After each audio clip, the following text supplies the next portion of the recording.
I adore the Black Key Etude, so when I found out there was a piece just like it, only with the hands switched, I took the challenge with no question.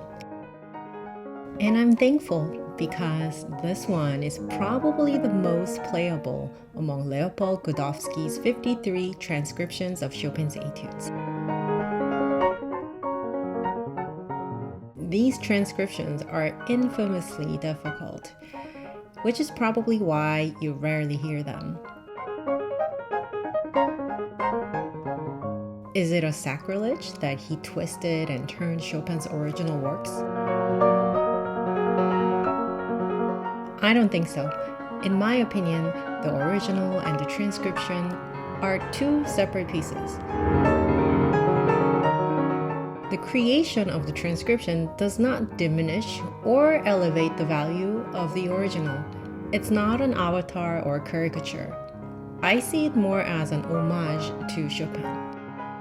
Besides, it's extremely fun to play this piece, can you tell?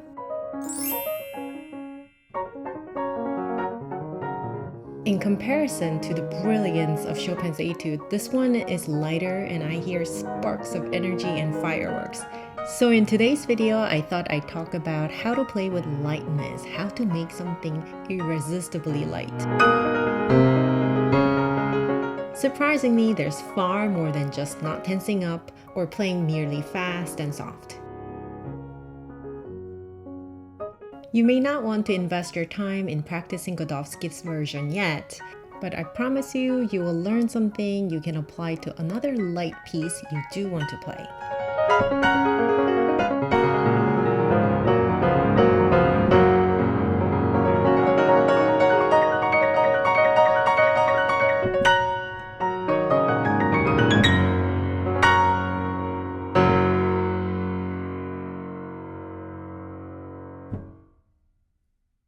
Okay, let's talk about the left hand first.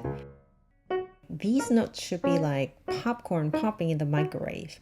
Although there's no articulation marking here, the only articulation that makes sense is light staccato. So forget about playing these in legato. You'll never make it to tempo and it'll just sound too heavy.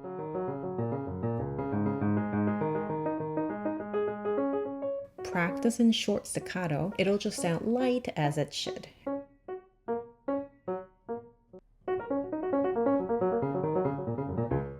Don't work on speed unless you have taught yourself to be light in your forearm. Your fingers should neither be too flat, they won't be as nimble, nor too curved. This will just create tension in your forearm. The natural state is to let them just fall. If you look at my finger, it's not straight, but each joint does not create sharp angles. So no tension in the forearm, slightly raised wrist, and drooping fingers. These fast notes can easily drag, but if you have this pulse in your mind and keep hearing it, it will keep you on track. This is not a negligible part of sounding light and clean. So you have to think about being light physically, but also in time. No dragging. Keep your pulse tight. Your fingertips are very much awake. Can you localize all your attention to your fingertips? Speaking of being awake, your right hand's chords should also be played with fingertips that could almost spark electricity. I'm not involving bigger muscles here. I'm just trying to do this with wrist to fingers. I'm also using this quick grabbing motion, which will help with making the notes super short. Imagine playing a real percussion instrument like the xylophone or the glockenspiel. You can think of using what is called the pistol stroke to produce this quick but resonant sound. Using my wrist, instead of engaging the whole arm, the mallet hits a soundbar in a quick motion to produce a clear and crisp sound. This is what it would look like if I use my arm for these chords. The resulting sound is louder and also kind of longer. You use this arm motion when you want richer, fuller sound. We want these chords to have more ping in the sound. But that's still not enough. We want to voice the top. That means your pinky has to work a tad bit harder. I recommend practicing just the tops and then placing the other fingers on their respective notes. Keep these notes quiet while keeping the pinky firm. The first two chords are staccato and the third one isn't. Whenever you have short, short, long, you have to prepare yourself for that long one. The short and the long chord should be played with completely different movement. If the shorter one is like a bee stinging, for the longer one, imagine a butterfly landing gently on a flower. I know 5 to 4 grace note is hard to play, but you'll have to bring it out. Keep these grace notes snappy by using the quick grabbing motion I talked about earlier. And here's another butterfly landing on a flower. Keep it gentle and keep it soft. So how we approach these chords physically will determine how the sound comes out. The motion is quick, quick, quick, and then slow. Here you have an 8-bar crescendo. The common mistake is to start doing the crescendo as soon as you see it. Actually, it is far more effective if you resist the temptation to do the crescendo until the big moment.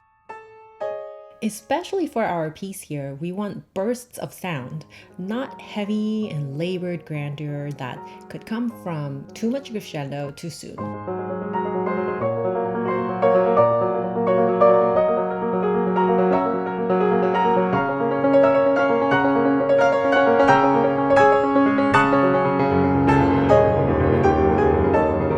In fact, I try to have most of the volume come from the chords in the right hand. The left hand is so low in the register that if I'm not careful, it can totally overpower everything and sound very muddy. Instead, I try to create fleeting quality in the texture with quick crescendos and diminuendos in the left hand.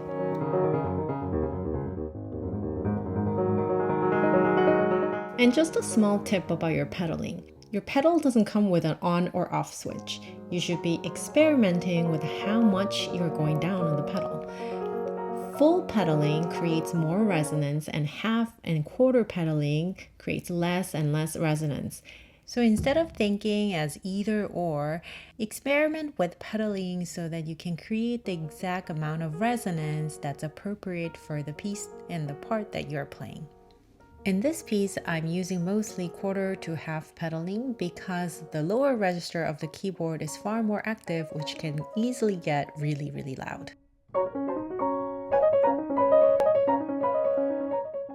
Oh gosh, this part is awkward. I have to practice it. But I'm trying to hear this pulse. When I keep the pulse, my fingers do a better job of keeping in tempo without dragging too much. And speaking of pulse, try to keep the ritardando proportional to the tempo you are playing. So remember that it's only poco ritardando. In the spirit of keeping things light, I'd only acknowledge the ritardando and then maybe just pretend to slow down, but it's almost like teasing.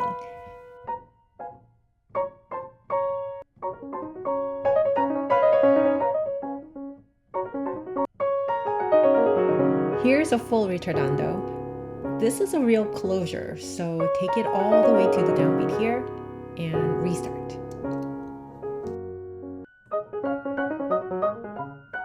Here again, I'm trying to hold the crescendo as much as possible until right here.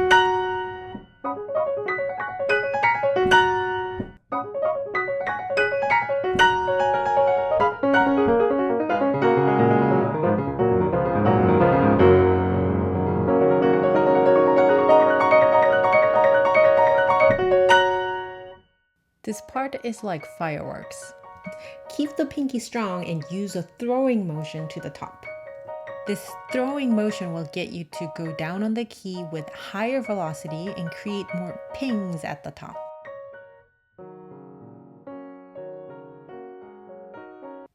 I'm not great at playing octaves, but I do have a trick. Notice it says fortissimo here. It's followed by a crescendo.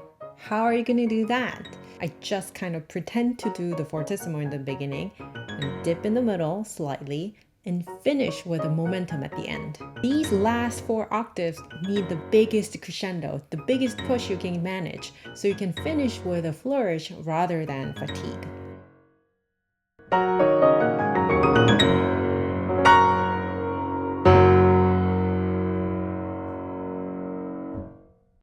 Okay, let's recap. If you want to play with lightness, consider the following points. Lightness comes from touch and articulation. Don't always go for legato. Depending on the tempo of the piece, non-legato or even staccato may make sense for the fast passages. Check in with your form so that you're not tightening it up. It's so easy to get tense when you're trying to do something really well, so be mindful of the tension in other parts of your body. Take advantage of the upper register. Think of playing the xylophone or the glockenspiel at the upper register and keep the lower notes quiet. Pedaling is not all about on or off. Experiment with how deeply your foot goes down. Sometimes you just need a touch of pedal. Not only volume and sound, but pulse can also interfere with lightness. Make sure you're precisely on the beat, no dragging, no clunk. And related to that, do not exaggerate ritardando. Don't stretch it out of proportion to the tempo you're playing. Less is more. And finally, when you see crescendos and diminuendos, that's when you start. You may want to hold it for greater effect. For a piece like this, you're not going for grandeur, you're going for sparks of energy. In this video, I talked about how to make a piece sound irresistibly light. Did you like the piece? Let me know in the comments below.